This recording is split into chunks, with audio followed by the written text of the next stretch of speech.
Hello and welcome to Newswire. I'm Ayza Omar. Now, the Palestinian President Mahmoud Abbas has accepted the resignation of Prime Minister Rami Almeghari and his cabinet in a move seen as a bid by Abbas to strengthen his position as a decade-old political split deepens. Now, the government, it is expected, will be made up of parties that are members of the PLO only, and this excludes Hamas and the Islamic Jihad, inviting much uproar from these quarters. Meanwhile, there's development in the West Bank as Palestinians have accused Israel on Tuesday of trying to get rid of witnesses to its actions in the occupied area from this flashpoint city, Hebron. Israel has ejected a foreign observer force that was helping safeguard residents there. Now, tensions remain high on either side of the fence with the latest developments that are taking place. And to find out more how these will unfold and affect the people of Palestine, Gaza, West Bank in the days to come, let's talk to our panel of experts. First of all, I would like to welcome Mr. Rami Almeghari, who's joining us from Gaza. He's a political analyst. Welcome to the show. And we also have Mr. Muslim Imran. He's a Palestinian activist who is also joining us from Kuala Lumpur. Welcome to the Newswire program. Let's start with you, Mr. Almeghari. As this resignation has been accepted, how do you see this affecting the events that are now unfolding there? Yes, first, thank you for inviting me to this show. Let me just explain to you that the resignation of the consensus government, acceptance by the Palestinian president, and the whole issue itself is considered as a part of Palestinian authorities' measures for Gaza over the past several months, over the past 1 year and a half, beginning with the cuts of the salaries of the Palestinian PA and some restrictive measures for Gaza.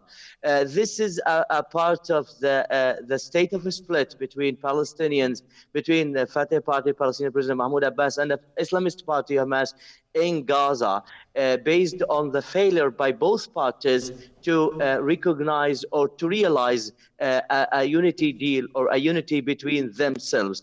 Actually, Hamas has reserved over the resignation of the government of Rami Almeghari and saying that this should include not only the elections for the parliamentary, for the parliament, but also presidential elections, as well as the Palestinian National Council and the Palestinian Liberation Organization. This is the main reservation by Hamas. And Hamas also says that this should be followed, this should be done after both Fatah and Hamas has reached a unity deal among themselves. And I would like to hint here at the fact that in 2011, 2017, the Palestinians agreed over holding all these elections, the parliamentary, presidential, Palestinian National Council, and the Palestine Liberation Organization, while the move by Abbas is only pertaining to the Palestinian Legislative Council,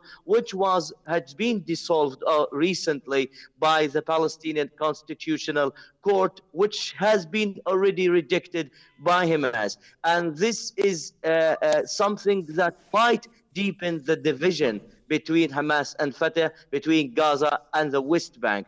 I would like also to hint at the fact that the Palestinian political factions here in Gaza and the West Bank are having some sort of unclear position towards or stance towards the resignation of the consensus government, and discussions are underway. Mainly, and mainly, there is a sort of reference to having the elections conducted on basis of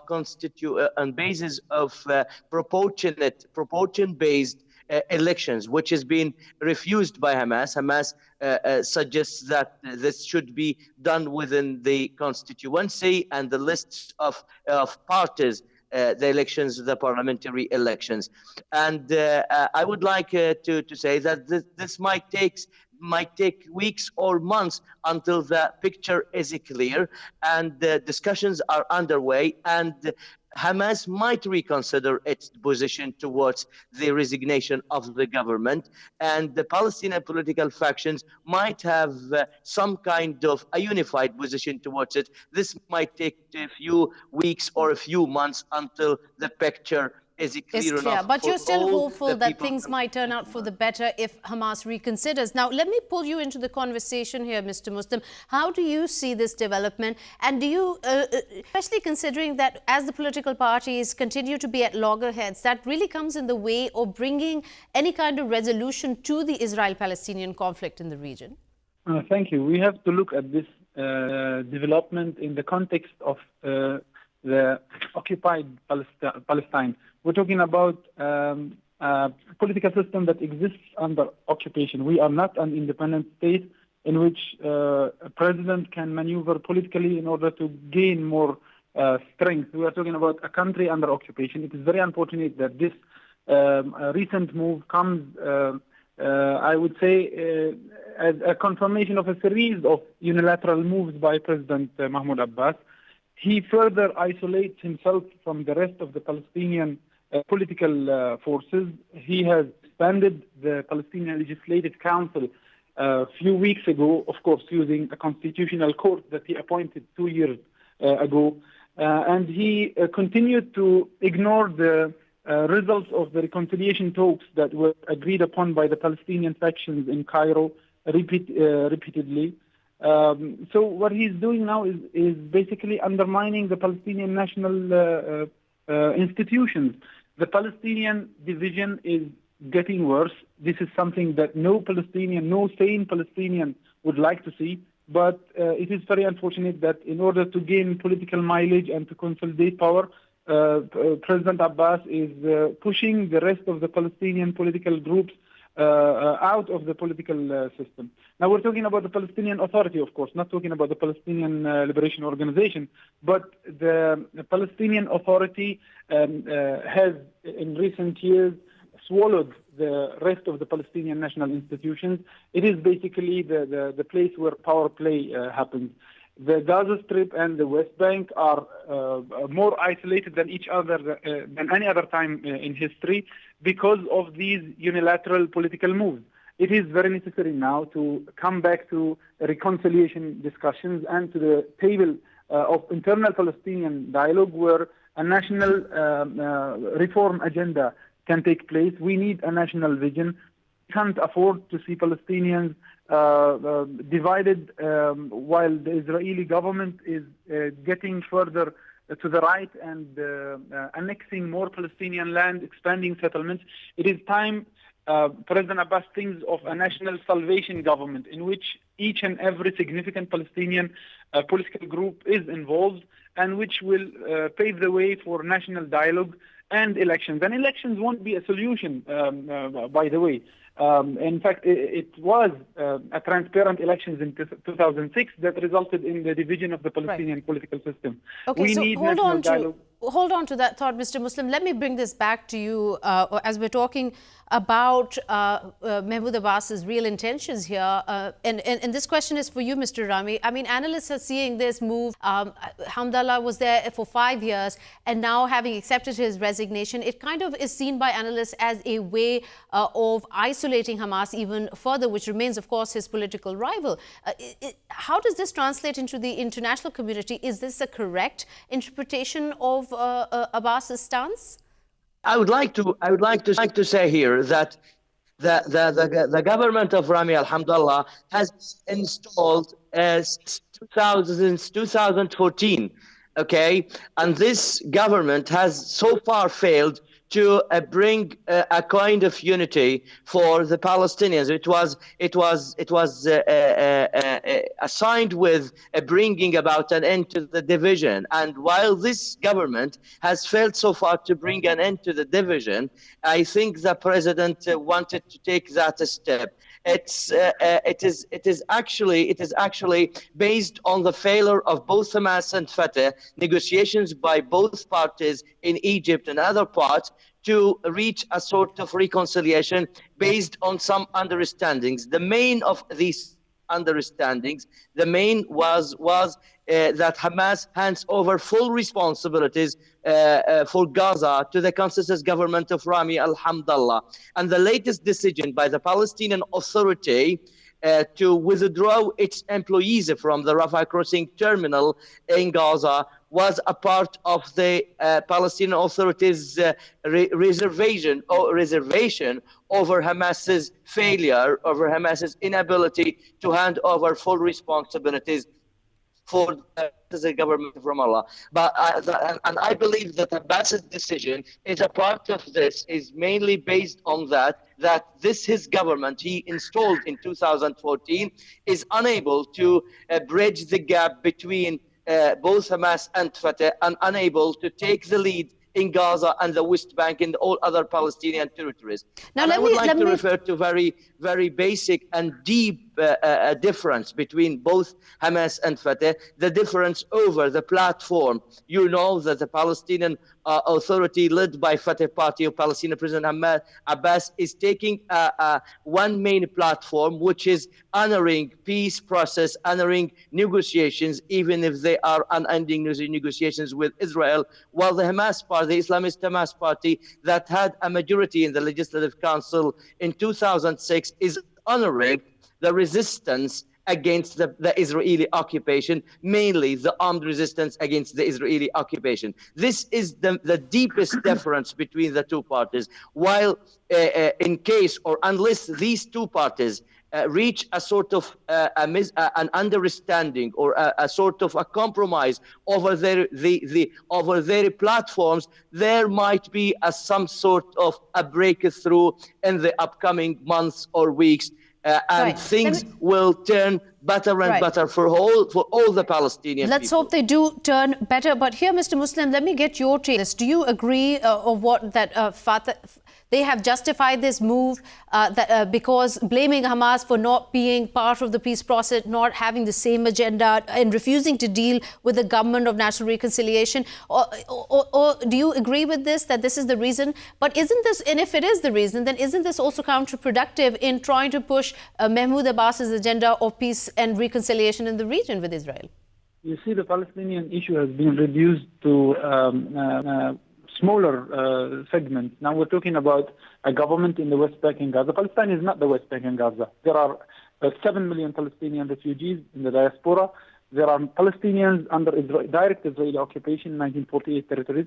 The West Bank and Gaza are the result, the government in the West Bank and Gaza is the result of the Oslo Agreement, which apparently failed. And I believe that the other issue that you raised earlier is the is the Israeli request for the temporary international troops to pull out of the city of Hebron. Yes, we're getting to that story, but we're trying to understand better the dynamics of the politics of power play that is over here. We'll get to Hebron right after this. Agreement has failed, and that's why we are having a very divided Palestinian political system. It was that mistake that resulted into these consequences. But anyway, if the Palestinian political system is to be reformed and to be to survive all these difficulties, it is necessary for President Abbas to bring everyone to the negotiating table, Palestinian negotiating table, to agree upon a national agenda. He cannot continue to decide on behalf of every Palestinian while discrediting the rest of the Palestinian political groups. We are talking about major Palestinian political forces, not only Hamas and Islamic Jihad, which are outside the folds of the Palestinian Liberation Organization. We're talking about major Palestinian factions like the Popular Front, the Democratic Front, the National Initiative, and others who do not necessarily agree with President Abbas's policy. We're talking about a major faction within Fatah itself, which has been disowned by President Abbas over the years, especially in Gaza. So we need to come back to a roundtable discussion where all Palestinian major forces can come to agreement on what's next. We are facing serious challenge posed by the Israeli occupation, an existential challenge now, especially in the West Bank. That's why we have to agree upon what's next. No one person can decide for the rest of the Palestinian nation what has to be done. With all due respect to President Abbas, he was elected in 2005 and his presidency was supposedly to last for 4 years. We have not had presidential elections ever since then. I'm not saying that his legitimacy is at stake. In fact, the legitimacy of the whole Palestinian political system is at stake. The problem is not constitutional. The problem is a political problem.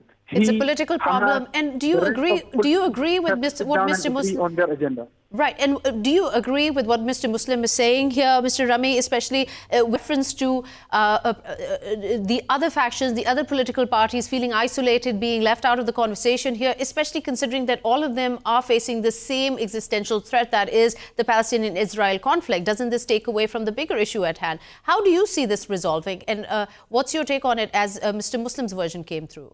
Actually, what I'm going to say is that the Palestinian political factions that belong to the Palestine Liberation Organization, they belong to this Palestinian Liberation Organization, which had signed the peace agreements, the Oslo peace agreements, the Oslo peace accords with Israel. Can you hear me? Yes. Can you hear me? Yes.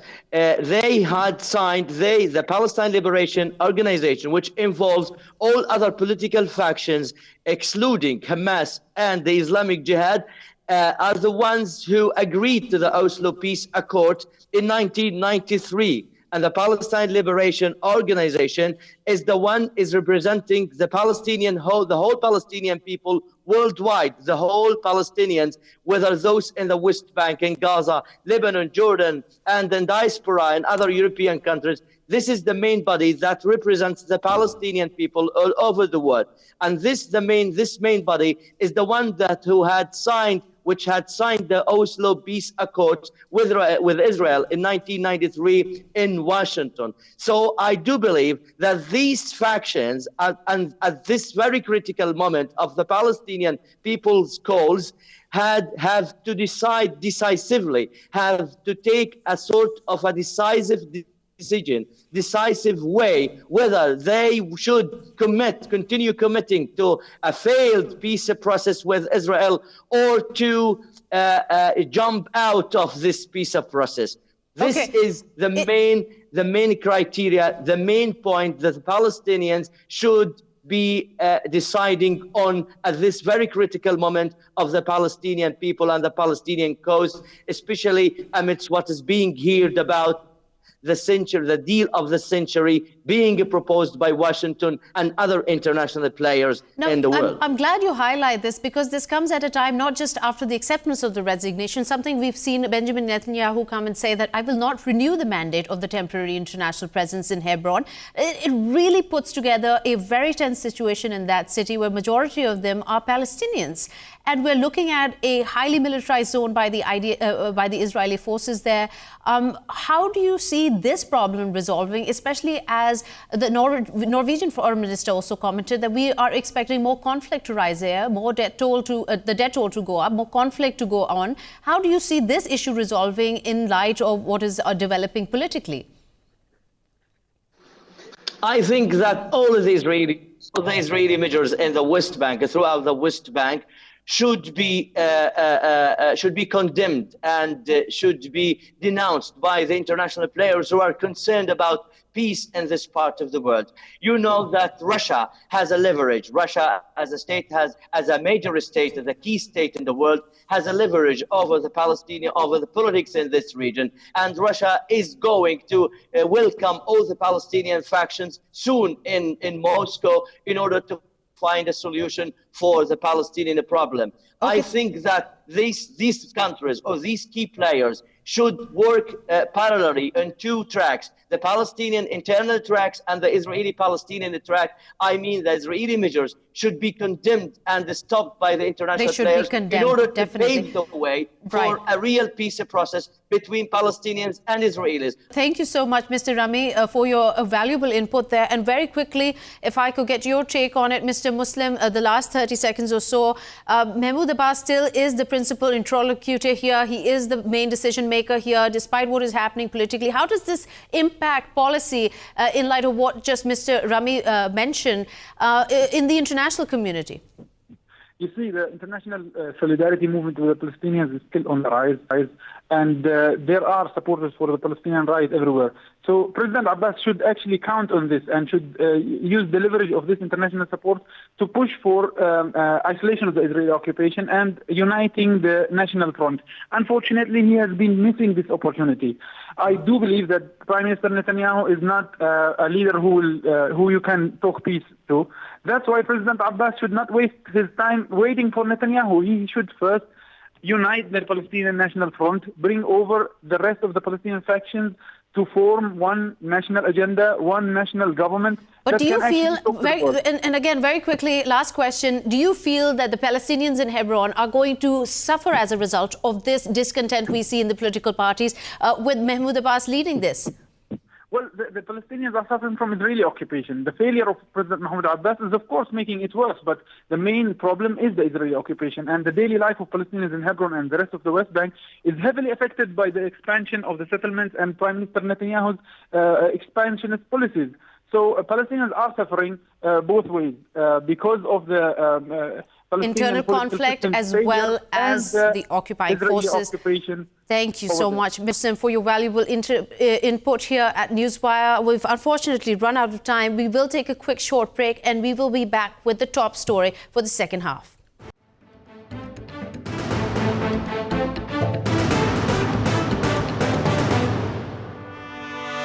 Welcome back to Newswire. Now, the second story is about, once again, the war-torn region of Yemen. We saw a bombing yesterday in the southeastern city of Yemen, where 7 people were killed and over 20 injured. No group has yet taken responsibility.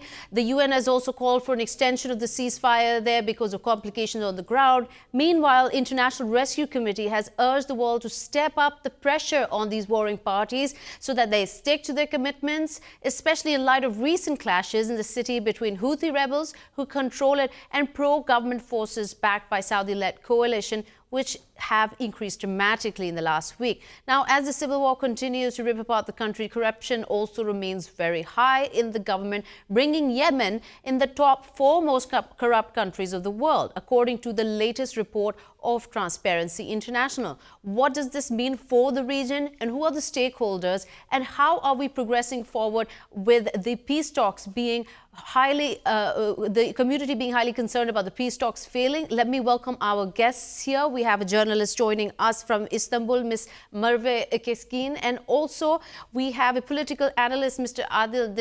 Deshilah, who is joining us also from Istanbul. Welcome to both of you to Newswire. Let me start with you. Let me start with you, Ms. Merve. How do you see the development in Yemen, especially after groundbreaking talks took place in December 2018? Martin Griffiths was heading that and called it a very strong move towards bringing peace in the region. What we're seeing now is the international community, especially humanitarian groups, concerned that these are now tumbling. What is your take on this? The last year, 2018, and this year actually saw the most pressure from the United Nations, the Martin Griffiths Yemen envoy, and then previous 4 years of the conflict. But actually, we need more pressure from the international community, from the United States, the UK, and other European countries, and also regional actors, because you know the Hudaydah port city is very, very critical for humanitarian efforts, for the commercial goods and the food aids. So if Hudaydah city won't be stable and peaceful, unfortunately we will see the worst humanitarian situation, because people now are in the brink of famine. And in this regard, the last bombings in southern part of Yemen, of the country. So we are generally focusing on the Saudi Arabia by, of course, the media narrative, and also by, of course, the United States media narrative. But we are missing something here. We are missing the role of United Arab Emirates. the southern part of the Yemen is like now, especially Aden, is like now a de facto region of United Arab Emirates. So they are moving forward behind the scenes, and we should focus on also the role of the United Arab Emirates. It's interesting you mentioned this because, and Mr. Deshilah, I want to bring you into the conversation here. The bombing that took place yesterday in, the southwestern city of Yemen, Mocha, which was once a very big hub for coffee export, is now also currently a military base for the UAE. Yet we've not seen any kind of responsibility being taken of who was behind the bombing. Officials have not clarified also if they've got a lead on who was behind that bombing. What is your take on it? First of all, let me just get an idea of who do you think would be behind this kind of improvised device that exploded there, killing 7 people?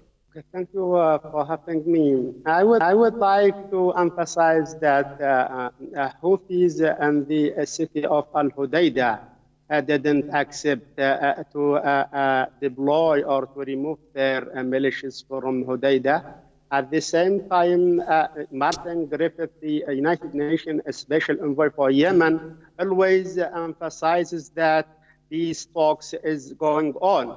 Unfortunately, on the ground, we didn't see anything now. For example, now Al-Houthis attack the Yemeni government in all areas which are under the control of the Yemeni government, like Al-Mocha. And before 10 days, the militias of Al-Houthi attacked the largest military base in Aden, and they killed in that attack General Muhammad Tamah, chief of the Yemeni intelligence. Okay, and at the same time, for example, Martin Griffith has emphasized that Stockholm, these talks will be as the confidence building for negotiation in the future. Unfortunately, now, 1 month ago, and we didn't reach to political solution. For example, the mechanism of prisoners, Houthis till this moment didn't accept to release the kidnapped people and to release all the political prisoners. And they didn't accept the United Nations solutions.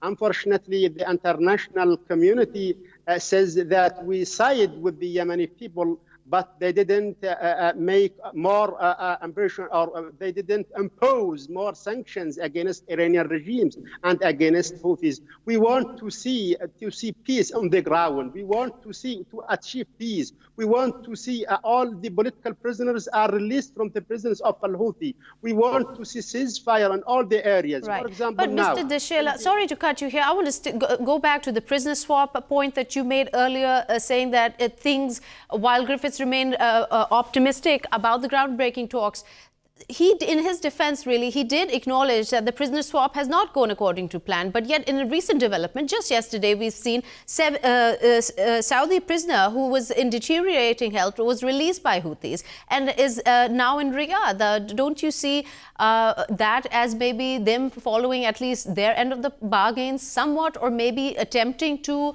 meet the Saudis halfway on the prisoner swap? Let me to be clear with you. Houthis have to release the Yemeni before the Saudis if they want to see peace, for example. Now, the committee, for example, the committee from our representative of the Yemeni government and the Houthis, last week met in Jordan, in Amman, Jordan, our capital of Jordan. And they said that we will release all the prisoners. And believe me, I want to be clear with you. Houthis will not release the prisoners. Houthis want to control all over the Yemeni areas. And therefore, if Houthis want to see peace, it's easy. They have to release all prisoners and they have to accept peace. They have to remove their military or their militias from all cities, and then we can see peace. Unfortunately, even though United Nations didn't accept to be clear with us. Until this moment, Martin Griffith didn't say who is the party who didn't accept Stockholm Agreement. Martin Griffith, till this moment, sides with Houthis. And how can we achieve peace if the United Nations itself side with the militias of Al-Houthi? And I want to be clear with you There is a new colonization. Martin Griffith is a tool of the new colonization, and they use sectarian militias to control areas of the Arab countries, and unfortunately Yemen is one of these countries.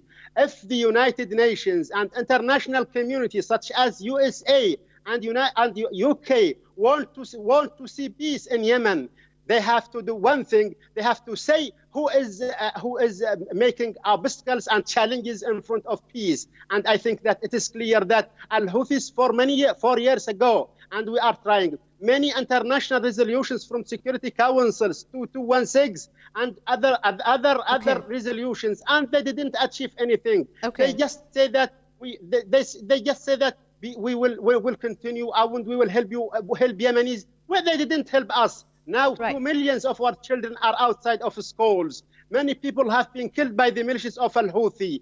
Okay. Now, for example, many people have died in Hudaydah because of hunger. What shall we do? We want to see peace. United Nations will not help us. The United Nations will not. You don't have any confidence in the United Nations. Let me pull in Ms. Merve here. Do you agree with Mr. Deshilah's point of view here? I actually think differently. Yes, I agree with the Iranian support to Houthis, militarily or financial support, or the Iranian Revolution Guard Corps going to Yemen and to train Houthi rebels. But let me clear this point. Yes, the Iran supporting the Houthi rebels, but this binary definition, I mean the Yemen is like Iran Gulf proxy warfare, or like Iran Saudi Arabia proxy warfare, is actually misleading, and it also oversimplifies the situation in Yemen, because it's actually a domestic conflict. It's emerged from a domestic conflict, and also we should focus on not only Houthis but also other regional actors, as I said before, the United Arab Emirates, because this is also a war economy. This is also the war that every actor in the region benefiting from the chaotic environment in Yemen. So the critical geopolitical position of Yemen makes the country more vulnerable to foreign intervention. It makes the country more important for regional actors in order to gain benefits, the politically, the militarily, or economically. So not only Houthis or other rebel groups in the southern, for instance, we should actually put pressure on the regional actors. You know, the United Arab Emirates taking support from the United States and United Kingdom, militarily, also other financial support. So I think the clear point is that the other actors in the region should shoulder the responsibility, because now the Yemen is the Houthis, Hodeidah ceasefire is on the verge of failing because of, I think, the lacking of incentives for the rebel groups. Okay, so let me ask you this, Mr. Deshilah, on the same conversation of whether these peace, like I understand your point of view is basically saying that the intentions of the UN is not clear, is not with the Yemeni people, and yet at the same time we saw a resignation, a very important higher up, retired Dutch General Patrick, who was part of the important ceasefire conversations between the Houthis and the Yemeni government, having tendered his resignation at this critical time, especially when the world is looking at Yemen and saying these peace talks have essentially failed. Do you think his resignation had anything to do with the disagreements that are on the ground, especially also reflecting your point of view of not seeing the UN as a fair enough player on this front? Let me just to give some comments. First, I would like to tell you this, that your guest said that United Arab Emirates support militias in the southern Yemen, and yes, and there are many militias. For example, in South Yemen, there is southern movements, and there is Al Qaeda, and there are a lot of militias or radical groups. Yes, we are agree. But international community said that we always side with the Yemenis. Why they didn't pressure on United Arab Emirates to stop its support for the southern movements? Why they didn't impose sanctions against Iranian regime to stop its support for Houthis? If they want to achieve peace in Yemen, yes, they have to make sanctions against the regional parties and the region, for example, Iranian regime and United Arab Emirates. Now we have radical movements in South Yemen. These movements are supported by the United Arab Emirates. And we have sectarian movement in the North Yemen. This sectarian movement is supported by the Iranian regimes. And we have a Yemeni government in the eastern area, which is supported by the Saudi Arabia. And therefore, there are a lot of movements, there are a lot of militias, there are a lot of factors. And how can we achieve peace? If the United Nations and International Security Council want to see peace in Yemen, they have to achieve the resolution number 2216. Otherwise, we cannot achieve peace. We have three references. The first reference is the National Dialogue Conference outcomes and the Gulf Initiative and the International Resolution 2216. These are the resources for any peace in Yemen. Without implementation of these three resources or these references, we cannot see peace in Yemen. Now, yes, there is a proxy war in Yemen. Yes, there is a clash between Iranian regime and Saudi Arabia and Yemen. Yes, United Arab Emirates wants to colonize Yemen, and we agree with this because United Arab Emirates said that we are with the. Yes. Let me pull in Ms. Merve here and get her take on it. There is definitely a standing outrage expressed by countries around the world, as well as the UN aid commissions have continuously said that 10 million people in Yemen are one step away from famine. Now, at the same time, we do see an internal conflict, but there were stipulations in the peace talks that took place in December that all parties need to hold fire. This is something that both of them have been blaming each other for. Where does this go from, especially when Houthis continue to blame the Yemeni government, backed by Saudi-led coalition, for continuing their air raids? Where does it stop? Who makes the compromise? How do you see this unfold? Actually, the problem is, for example, the previous peace initiatives, the GCC initiative or the National Dialogue Conference or the last peace talks, I mean the ones in December. So the problem is we should sit, the every actor should be on the table. Not only Houthis or the Hadi government supported by Saudi Arabia or other actors. The other actors in southern part of the Yemen, or maybe Al-Qaeda. Yes, they are terrorist groups, they are rebel groups, but they should be on the table. But the problem is the Yemen war is actually very complicated because, for example, yes, Saudi Arabia and the United Arab Emirates in the same coalition, but their interests are also colliding because, while United Arab Emirates supporting to southern movement, but the Saudi Arabia backing the Islah affiliated groups and Al-Ahmar tribal family. So they are actually clashing here. So at the end, this war will end one day, inshallah. But the problem is the post-war environment, how the post-war environment will look like. And in this regard, we need a clear United Nations peace plans. Okay, let's talk a little more about the contribution of the international stakeholders who are equally involved in the conflict in Yemen. While there is obviously a conversation that this is an internal conflict with internal parties and factions,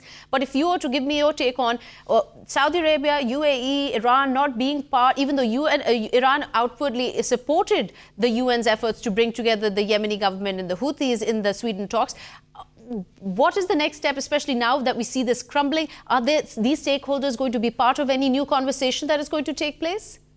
Yes, Saudi Arabia said that we are not a part of this conflict. And at the same time, Iranian regime always emphasized that they are not a part of this conflict.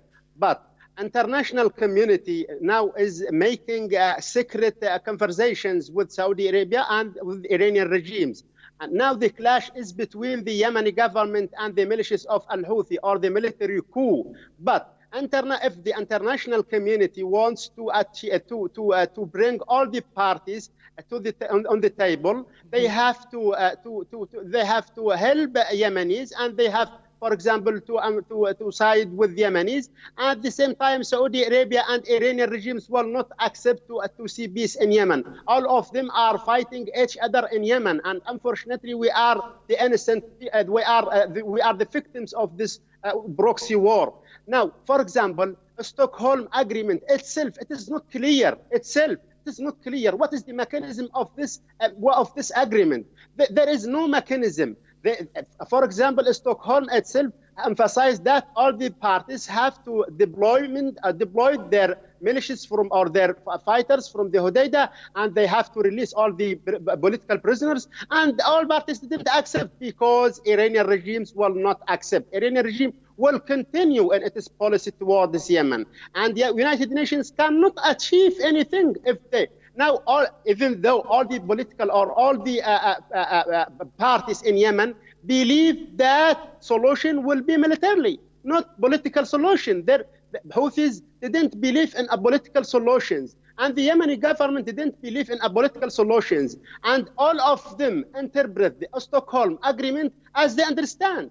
Houthis interpret this agreement that they are the local forces in Hodeidah, and they have to stay in Hodeidah. And at the same time, the Yemeni government interprets or explains this agreement as it is the legitimate government, and it has to control Hodeidah. And how can we achieve? It's very complicated issue. It is a complicated issue, but let me just get a sub-question in here in this conversation. The UN Security Council did pass a resolution 2452, I believe, where they said that 75 independent monitors would be deployed there to make sure that that both warring parties stick to their side of the commitments. Is that something that we're going to see in the near future, or is that also on the rocks, in your opinion? There will not be peace on the ground. Now the United Nations itself will replace another one to supervise ceasefire in Hodeidah. That means the previous Cameroon has failed to achieve ceasefire in Hodeidah, or to meet all the committees or the representative of the Yemeni government and the representative of Al-Houthis. United Nations cannot do anything for the Yemenis, and we have to know this well. United Nations has failed in Africa, in Palestine, in Syria, in Lebanon, in Morocco, and every country. If United Nations enters in any country, it has failed. So UN has failed in doing its job. Here, let me bring in Ms. Merve on her opinion also, especially in a conflict like Yemen, where there has been over 4 years of war, almost 4 years of war going on, a civil war going on. Of course, there is also going to be a lot of corruption. There is going to be a lot of discord. The government can't function, or the lack of government can't function. And here, the Transparency International comes out with a report once again, putting Yemen in the category of the 4 most corrupt countries in the world, just giving an idea of how the situation is on the ground, and especially in terms of the humanitarian crisis. What more can you add to this on how Yemen used to be and where is it headed? Okay, firstly, we should remember the Yemen was subjected to corruption, unfortunately, by his own regime, the Saleh Ali Abdullah Saleh regime. The country is get used to corruption and unemployment and the economic downturn. But now the new thing is the Hadi government and also other actors in the region are also using the chaotic environment in the Yemen, and they are using the economic downturn for their own benefit. So the United Nations, yes, as long as Iran is taking advantage by supporting Houthis against the Saudi Arabia and other actors in the region, they will not be likely to negotiate with Saudi Arabia. And for the same, it's same for the Saudi Arabia especially. So the problem is actually the lacking of trust from the regional actors like Saudi Arabia, like Iran, the other actors. And maybe the United Nations will, I don't know, maybe they put some harsh economic pressure on every actor in the region. Economic sanctions on every actor in the region, especially maybe on the United Arab Emirates or Saudi Arabia. Well, I'm sure Mr. Deshilah is not going to be very optimistic about that suggestion, considering he doesn't have much faith in the UN here. And just closing remarks from you, Mr. Deshilah. The Transparency International comes out with this report that obviously doesn't help Yemen's case, reflecting badly in terms of the top four, being part of the top four countries which are most corrupt in the world. Can you blame Yemen at this juncture, especially considering what has been going on in the past 4 years and the international community remains scot-free in doing exactly what they want to do? Let me to be clear with you. Yes, there is corruption in Yemen, and yes, there are internal parties who want to continue and fighting because they get benefits from this war, and at the same time, there are a lot of regional factors or regional parties who are supporting this corruption. And so, even though in the Arab coalition itself there is corruption, at the same time now. I want to be clear with you. United Arab Emirates didn't want to see peace in Yemen. And Saudi Arabia didn't want to see peace in Yemen. And Iranian regime didn't want to see peace in Yemen. All of them are fighting for their benefits, for their interests, for their aims. And we are the victims. Okay, what shall we do? Now we live in a non-state. There is a failed state. There is a non-state in Yemen. There is no central government. Our government is in exile. And there is a military coup in the capital of Sana'a. And there is a militia, or there are a lot of militias in the south and in Aden.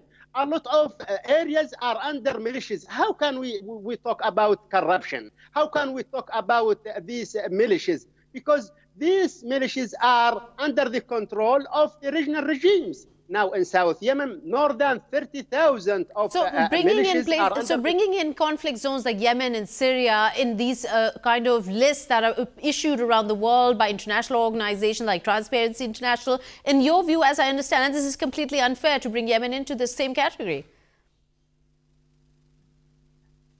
Excuse me? As I understand, what you're saying is that it's so. Are you saying that bringing Yemen into the same category as independent, freely operating countries, which are free from foreign intervention, for lists like corruption lists that are taken out for all countries around the world by independent organizations like Transparency International, it's unfair to bring Yemen in the same category? Is that what you're saying? Yes, you are right. Even though United Nations organizations themselves, there are corruptions in the United Nations itself in Sana'a. There are, for example, humanitarian organizations. They are taking benefits from these aids, and there are corruptions even and many factors, or all the internal and external parties in this conflict are committed corruptions, and all of them wants to achieve their aims on the on Yemenis. For example, now the Yemeni people, we are talking about corruptions in Yemen. How can we talk about corruptions? How can we talk about peace in Yemen? How can we talk about stopping fighting in Yemen? Now the game is on the court of the regional countries. Yemenis cannot do anything for themselves. Yemenis are not able to achieve peace. Yemenis and Yemen cannot do anything for themselves. A lot of regional factors, a lot of international players, now they are fighting in Yemen. Thank you so much, Mr. Deshilah. Unfortunately, that's all the time we have. As we stand with our closing remarks coming to an end here, international players, regional players, internal conflicts, all of these factors play a big role in what has become Yemen, where 80% of the population is in need of dire humanitarian aid. And as a Yemeni Oxfam aid campaign manager recently stated, that the conditions in Yemen are right now that of a prison without walls, and deplorable situation indeed. How this updates the story, we will keep you updated. Keep watching to Indus News. You've been watching Newswire.